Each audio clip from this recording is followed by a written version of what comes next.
sommes ici devant cette impressionnante usine hydroélectrique de Sainte-Rose. Elle me fait penser à une histoire, je vais vous la raconter.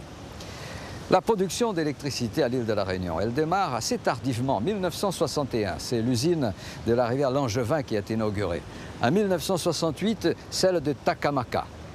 Ce n'est qu'en 1976 qu'on va démarrer la construction de celle-ci. Cependant, depuis bien longtemps, depuis 1947, des ingénieurs EDF avaient eu un intérêt pour les eaux de la rivière de l'Est. Le problème, c'est qu'il est impossible d'envisager quoi que ce soit comme construction dans le lit de cette rivière, parce qu'elle a des crues qui sont violentes et dévastatrices. En 1976, donc, on trouve un peu plus haut le moyen de capter avec toute la sécurité nécessaire des eaux de la rivière de l'Est. Également, il y avait la rivière Desmares, il y avait aussi la source Noire qui se trouve à peu près à 830 mètres d'altitude. Et ces trois sources d'eau fournissent environ 10 mètres cubes secondes. On a construit alors là-haut 3 grandes citernes d'une capacité de 25 000 litres pour réguler un tout petit peu le débit de l'eau.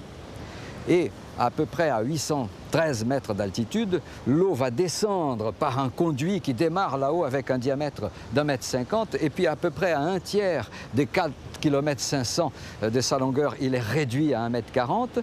Les derniers tiers, il est réduit à 1,30 m. Et figurez-vous que cette réduction du diamètre du conduit fait accélérer l'eau qui va arriver dans l'usine à 400 km/h, ce qui fait environ 112 mètres secondes. C'est quelque chose d'exceptionnel.